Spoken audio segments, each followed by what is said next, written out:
English വിലിയ YouTube ചാനലിലേക്ക് എല്ലാവർക്കും സ്വാഗതം.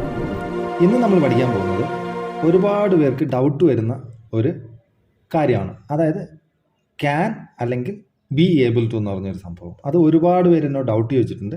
അപ്പം അതുകൊണ്ട് ഞാനൊരു വീഡിയോ ചെയ്യാമെന്ന് വിചാരിച്ച് ചെയ്യുന്നതാണ്. അപ്പോൾ നമ്മുടെ ഇന്നത്തെ ടോപ്പിക് എന്ന് പറഞ്ഞാൽ difference between can and be able to.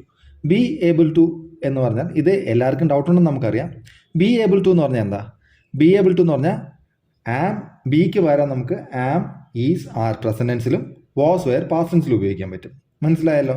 അതായത് ഐയുടെ കൂടെ ആമും യുവിൻ്റെയും ദേ വിയുടെ കൂടെ ആറും ഹീ ഷീറ്റിൻ്റെ കൂടെ ഈസ് വരും. അതുപോലെ പാസ്റ്റ് ടെൻസിലാണെങ്കിൽ ഐയുടെ കൂടെയും ഹീ ഷീറ്റിൻ്റെ കൂടെയും വാസും പിന്നെന്താ യു ദേ വി അതിൻ്റെ കൂടെ എന്ത് വരും? വെയറും വരും. അപ്പം നമുക്ക് ബി ഏബിൾ ടു എന്ന് പറഞ്ഞാൽ അതിനർത്ഥം ആം, ഈസ്, ആർ, വാസ്, വെയർ ഇതിൽ അഞ്ചിലേതെങ്കിലും ഒരു ഓക്സിലറി വെർബ് വരുമെന്ന് നമുക്ക് അറിഞ്ഞിരിക്കണം. മനസ്സിലായല്ലോ? അപ്പം ക്യാനും ബി ഏബിൾ ടു ഇത് രണ്ടും നമ്മൾ സംസാരിക്കുമ്പോൾ കോമൺ ആയിട്ട് ഉപയോഗിക്കാറുണ്ട്. പക്ഷേ അതങ്ങനെ അല്ല, രണ്ടിനും നല്ല വ്യത്യാസമുണ്ട്. ഓക്കെ, അത് നിങ്ങൾ മനസ്സിലാക്കി വേണം സംസാരിക്കാൻ. പ്രസന്റ് ടെൻസിൽ വരുമ്പോൾ അത്ര വലിയ വ്യത്യാസം വരത്തില്ല, എന്നാലും വ്യത്യാസമുണ്ട്, എന്നാൽ അത്ര വ്യത്യാസം വരത്തില്ല. പക്ഷേ പാസ്റ്റ് ടെൻസിൽ വരുമ്പോൾ, അതായത് could be, was able to വരുമ്പം അല്ലെങ്കിൽ വെയർ ഏബിൾ ടു വരുമ്പം നല്ല രീതിക്ക് വ്യത്യാസമുണ്ട്. മനസ്സിലായോ? അത് നിങ്ങളൊന്ന് ശ്രദ്ധിച്ച് കണ്ടോണം. മനസ്സിലായല്ലോ? എന്തെങ്കിലും ഡൗട്ട് ഉണ്ടെങ്കിൽ നിങ്ങൾക്ക് കമൻറ്റ് ചെയ്താൽ മതി, നമുക്കത് വീണ്ടും ക്ലാരിഫൈ ചെയ്യാം. മനസ്സിലായല്ലോ? അപ്പോൾ നമുക്ക് ആദ്യത്തെ സെൻറ്റൻസിലോട്ട് പോകാം. ആദ്യ സെൻറ്റൻസ് എന്താ? I can swim. നമ്മൾ പറഞ്ഞു ക്യാൻ അല്ലെങ്കിൽ ബി ഏബിൾ ടു ആണ്. രണ്ടും ചേർന്ന് രണ്ട് സെൻറ്റൻസും തമ്മിൽ അർത്ഥ വ്യത്യാസം എന്താണെന്ന് നമ്മൾ നോക്കാൻ പോകുന്നത്. I can swim. I can swim എന്ന് പറഞ്ഞാൽ എന്താ? എനിക്ക് നീന്താൻ കഴിയും, അതായത് എനിക്ക് നീന്താൻ സാധിക്കും എന്നുള്ള അർത്ഥം വരും. മനസ്സിലായല്ലോ? ഇവിടെ എന്തോ I am able to swim. I am able to swim എന്ന് പറഞ്ഞാൽ എന്താ? എനിക്ക് നീന്താൻ അറിയാമെന്നുള്ള അർത്ഥമുണ്ട്, എനിക്ക് നീന്താൻ കഴിയും. ഇവിടെ ഒരു എബിലിറ്റി കാണിക്കുന്നുണ്ട്. അവിടെ മുകളിൽ എബിലിറ്റി മാത്രമേ ഉള്ളൂ, ഇവിടെ നമുക്ക് അറിയാമെന്നുള്ളൊരു അർത്ഥം കൂടെ വരും. I am able to swim. ഇത് നമ്മൾ അങ്ങോട്ടും ഇങ്ങോട്ടും മാറ്റി പറഞ്ഞാൽ വലിയ കുഴപ്പമില്ല. രണ്ടും സെയിം മീനിങ് ആണ്, അത്യാവശ്യം സെയിം മീനിങ് ആണ്, വലിയ വ്യത്യാസം വരത്തില്ല. എന്നാൽ അതുപോലെ തന്നെ ഐ കനോട്ട് സ്വിം, എനിക്ക് നീന്താൻ കഴിയില്ല. I am not able to swim എന്ന് പറഞ്ഞാൽ എനിക്ക് നീന്താൻ അറിയില്ല എന്നുള്ള അർത്ഥമാണ്. മനസ്സിലായല്ലോ? അപ്പോൾ ഇത് അങ്ങോട്ടും ഇങ്ങോട്ടും നമുക്ക് മാറ്റി പറഞ്ഞാൽ അതിന് വ്യത്യാസം ഉണ്ടോ? ഐ കനോട്ട് സ്വിം എന്ന് പറഞ്ഞാൽ എനിക്ക് നീന്താൻ കഴിയില്ല. I am not able to swim എന്ന് പറഞ്ഞാൽ എനിക്ക് നീന്താൻ അറിയില്ല എന്നുള്ളൊരു അർത്ഥമാണ് വരുന്നത്. മനസ്സിലായല്ലോ? രണ്ടിനും വ്യത്യാസമുണ്ട്, എന്നാലും ഇത് ഇൻ്റർചേഞ്ച് ചെയ്താൽ വലിയ കുഴപ്പം വരത്തില്ല. പിന്നെ നമ്മൾ പറഞ്ഞു I am not able to എന്നുള്ളത് യു ആണെങ്കിൽ you are not able to വരും, ഹി ആണെങ്കിൽ he is not able to വരും. മനസ്സിലായല്ലോ? ദേ ആണെങ്കിൽ ആർ വരും, വി ആണെങ്കിൽ ആർ വരും, we are not able to എന്ന് വരണം. മനസ്സിലായല്ലോ? അതൊന്ന് നിങ്ങൾ നോക്കിക്കോണം. അത് നിങ്ങൾക്ക് കൂടുതൽ പഠിക്കണമെങ്കിൽ ഞാൻ ഈസി ആയിട്ട് സെൻറ്റൻസ് മേക്ക് ചെയ്യാന്ന് പറഞ്ഞൊരു വീഡിയോ ചെയ്തിട്ടുണ്ട്. അതിനകത്ത് കറക്റ്റായിട്ട് ഇത് ഏതൊക്കെ പ്രോനൗൺസിൻ്റെ കൂടെ ഏതൊക്കെ ഓക്സിലറി വെർബ് ഒന്ന് വരുമെന്ന് പറഞ്ഞിട്ടുണ്ട്. ഓക്കെ, അത് നിങ്ങൾക്ക് പോയി കാണാവുന്നതാണ്. ഇനി രണ്ടാമത് നോക്കൂ, ഇവിടെയാണ് നിങ്ങൾ ശ്രദ്ധിക്കേണ്ടത്. ഇവിടെ ഭയങ്കര ഇമ്പോർട്ടൻ്റ് ആണ്. ആദ്യത്തെ ഞാൻ പറഞ്ഞു ഇൻ്റർചേഞ്ച് ചെയ്താലും കുഴപ്പമില്ല എന്ന് പറഞ്ഞു. പക്ഷേ ഇവിടെ ഐ കുഡ് സ്വിം എന്ന് പറയുന്നിടത്ത് എനിക്ക് നീന്താൻ കഴിയുമായിരുന്നു എന്നാണ് അർത്ഥം. നീന്താൻ കഴിയുമായിരുന്നു, ഇവിടെ ആക്ഷൻ ഇല്ല. എനിക്ക് കഴിയുമായിരുന്നു, അതായത് ഞാൻ കുഞ്ഞിലെ നീന്താൻ കഴിയുമായിരുന്നു എന്ന് പറയാൻ വേണ്ടിയിട്ട് നമുക്ക് പറയാൻ പറ്റും. അതിനർത്ഥം നീന്തി എന്നൊരർത്ഥം വരത്തില്ല. പക്ഷേ എങ്കിൽ നമ്മൾ I was able to swim എന്ന് പറഞ്ഞാൽ എനിക്ക് നീന്താൻ കഴിഞ്ഞു എന്നാണ് അർത്ഥം. അവിടെ കഴിയുമായിരുന്നു, അവിടെ ആക്ഷൻ ഇല്ല. ഐ കുഡ് സ്വിമ്മിനകത്ത് ആക്ഷൻ ഇല്ല. ഇവിടെ I was able to swim എന്ന് പറഞ്ഞാൽ നമ്മൾ നീന്തി എന്നൊരർത്ഥം വരും. I was able to swim എന്ന് പറഞ്ഞാൽ ഞാൻ നീന്തി എന്നൊരർത്ഥം വരും, എനിക്ക് നീന്താൻ കഴിഞ്ഞു എന്നൊരർത്ഥം വരും. മനസ്സിലായോ? അല്ലെങ്കിൽ നീന്താൻ സാധിച്ചു, അവിടെ ഒരു ആക്ഷനും കൂടെ വരും. മനസ്സിലായല്ലോ? അപ്പോൾ ഐ കുഡ് സ്വിം എന്ന് പറഞ്ഞാൽ കഴിയുമായിരുന്നു എന്നാണ് അർത്ഥം.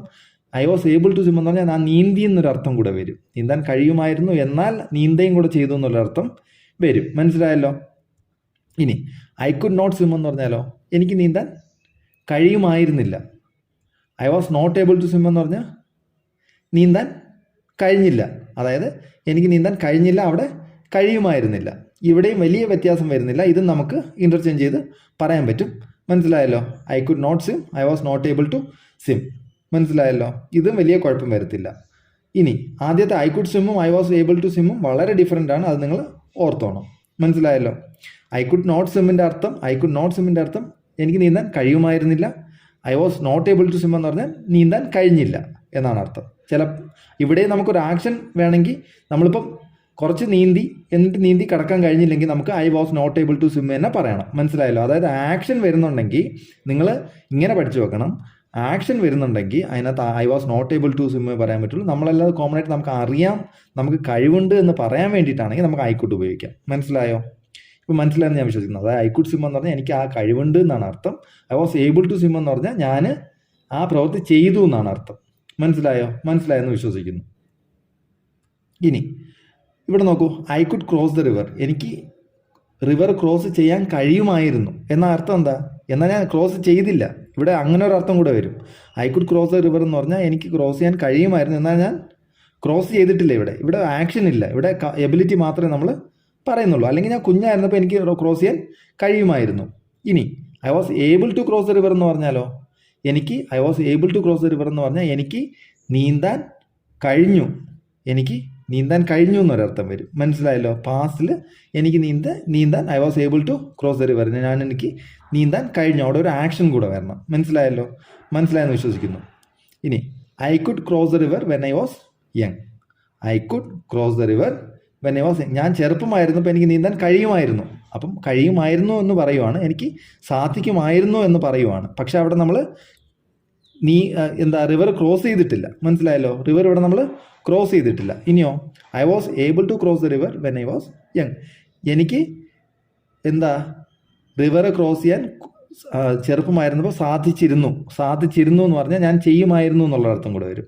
ഞാൻ ചെയ്യുമായിരുന്നു.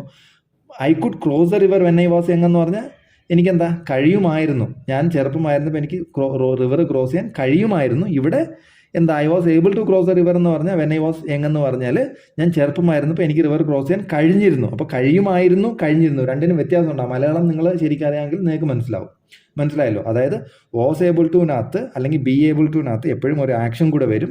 കുഡ്നകത്ത് ആക്ഷൻ വരത്തില്ല. അത് നമ്മുടെ എബിലിറ്റി മാത്രം പറയാനാണ് ഉപയോഗിക്കുന്നത്. മനസ്സിലായെന്ന് വിശ്വസിക്കുന്നു. ഇനി നോക്കൂ, ഈ സെൻറ്റൻസ് നോക്കുമ്പോൾ കുറച്ചും കൂടി ക്ലിയർ കിട്ടും. നോക്കൂ, I could rescue him. I could rescue him എന്ന് പറഞ്ഞാൽ എനിക്ക് അവനെ രക്ഷിക്കാൻ കഴിയുമായിരുന്നു. പക്ഷേ ഞാൻ രക്ഷിച്ചില്ല. ഇത് നിങ്ങൾ നോക്കിക്കോ, ഇവിടെയാണ് ശരിക്കുള്ള meaning. I could rescue him എന്ന് പറഞ്ഞാൽ ഞാൻ ഒരാളെ രക്ഷിച്ചുകൊണ്ട് വന്നിട്ട് ഐ കുഡ് റെസ്ക്യൂ ഹിം എന്ന് പറഞ്ഞാൽ അതിനർത്ഥം എനിക്ക് രക്ഷിക്കാൻ കഴിയുമായിരുന്നു, എന്നാൽ ഞാൻ രക്ഷിച്ചില്ലെന്ന അർത്ഥം. മനസ്സിലായോ? ഐ കുഡ് റെസ്ക്യൂ ഹിം എന്ന് പറഞ്ഞാൽ എനിക്ക് രക്ഷിക്കാൻ കഴിയുമായിരുന്നു, ഞാൻ രക്ഷിച്ചില്ല. ഇവിടെ നോക്കൂ, I was able to rescue him. എനിക്ക് അവനെ രക്ഷിക്കാൻ കഴിഞ്ഞു. ഞാൻ അവനെ രക്ഷിച്ചു എന്നാണ് അർത്ഥം.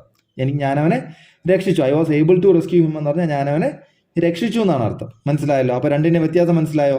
ഇപ്പം നിങ്ങൾക്ക് ശരിക്കും മനസ്സിലായെന്ന് തോന്നുന്നു. ഐ കുഡ് റെസ്ക്യൂ ഹിം എന്ന് പറഞ്ഞാൽ എനിക്ക് രക്ഷിക്കാൻ കഴിയുമായിരുന്നു, എന്നാൽ ഞാൻ രക്ഷിച്ചില്ല. കഴിയുമായിരുന്നു എന്നുള്ളൊരർത്ഥമാണ് വരിക. പക്ഷേ അതിനർത്ഥം ഞാൻ രക്ഷിച്ചില്ല എന്നൊരർത്ഥമുണ്ട്. അവിടെ നമ്മളൊന്നും ചെയ്തില്ല, ആക്ഷൻ ഇല്ല അവിടെ. ഇവിടെ I was able to rescue him എന്ന് പറഞ്ഞാൽ അവിടെ ആക്ഷൻ ഉണ്ട്. ഞാൻ അവനെ രക്ഷിച്ചു അല്ലെങ്കിൽ രക്ഷിക്കാൻ കഴിഞ്ഞു എന്ന് നമുക്ക് പറയാൻ പറ്റും.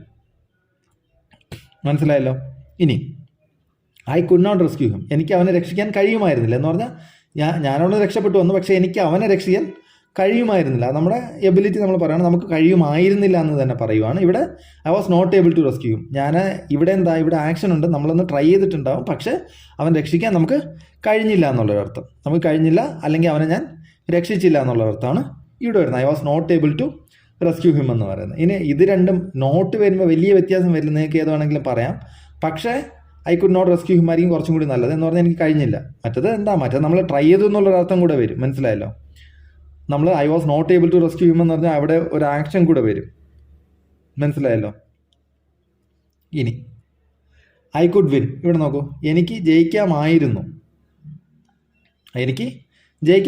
നോക്കൂ, ഐ കുഡ് വിൻ, എനിക്ക് ജയിക്കാമായിരുന്നു, എന്നാൽ ഞാൻ ജയിച്ചില്ല എന്നാണ് അർത്ഥം. ഐ കുഡ് വിൻ, എനിക്ക് ജയിക്കാമായിരുന്നു. ജയിച്ചില്ല, ഇവിടെ ജയിക്കാമായിരുന്നു എന്ന് പറഞ്ഞ അർത്ഥം ഞാൻ ജയിച്ചില്ലെന്നല്ലേ അർത്ഥം. ഇവിടെ നോക്കൂ, I was able to win എന്ന് പറഞ്ഞാൽ ഞാൻ ജയിച്ചു, എനിക്ക് ജയിക്കാൻ കഴിഞ്ഞു അല്ലെങ്കിൽ എനിക്ക് ജയിക്കാൻ സാധിച്ചു. എനിക്ക് ജയിക്കാമായിരുന്നു എന്ന് പറയുന്നതും എനിക്ക് ജയിക്കാൻ സാധിച്ചു എന്ന് പറയുന്നതിന് വ്യത്യാസമില്ലേ? അതാണ് ഇവിടെ നമുക്ക് ജയിക്കാൻ സാധിച്ചു എന്നുള്ളൊരർത്ഥം വരും. മനസ്സിലായല്ലോ?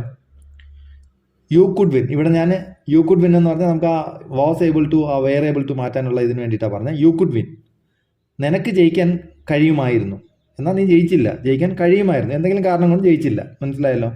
ഇനി നോക്കൂ, you are able to win, നിനക്ക് ജയിക്കാൻ സാധിച്ചു അല്ലെങ്കിൽ നിനക്ക് ജയിക്കാൻ കഴിഞ്ഞു. മനസ്സിലായല്ലോ? You are able to win, you were. പിന്നെ വി ആണെങ്കിൽ വേറെ വരും, ദേ ആണെങ്കിലും വേറെ വരും. ഹി ഓർ ഷീ ആണെങ്കിൽ വാസ് വരും. മനസ്സിലായല്ലോ? ഐ ആണെങ്കിലും വാസ് വരും. ഐ വാസ് നമ്മൾ ഓൾറെഡി എഴുതിയിട്ടുണ്ട്. മനസ്സിലായല്ലോ? അപ്പം ഇത് നിങ്ങളൊന്ന് സൂക്ഷിച്ചോണം. അപ്പം you were able to win, നിനക്ക് ജയിക്കാൻ കഴിഞ്ഞു, അല്ലെങ്കിൽ നിനക്ക് ജയിക്കാൻ സാധിച്ചു. യു കുഡ് വിൻ എന്ന് പറഞ്ഞാൽ നിനക്ക് ജയിക്കാൻ കഴിയുമായിരുന്നു, പക്ഷെ നീ ജയിച്ചില്ല എന്നാണ് അർത്ഥം. മനസ്സിലായല്ലോ? യു കുഡ് വിൻ എന്ന് പറഞ്ഞാൽ ഇങ്ങനെയാണ് അർത്ഥം വരുന്നത്, നിനക്ക് ജയിക്കാൻ കഴിയുമായിരുന്നു എന്ന് പറഞ്ഞാൽ അതിന് അർത്ഥം എന്താ? നീ ജയിച്ചില്ല എന്നാണ് അർത്ഥം. മനസ്സിലായല്ലോ? ഇതൊന്ന് ഓർത്തോളാം. അപ്പം നമുക്ക് ഇത്രയേ ഉള്ളൂ. ഒരു കൺഫ്യൂഷൻ ഒന്നും വേണ്ട.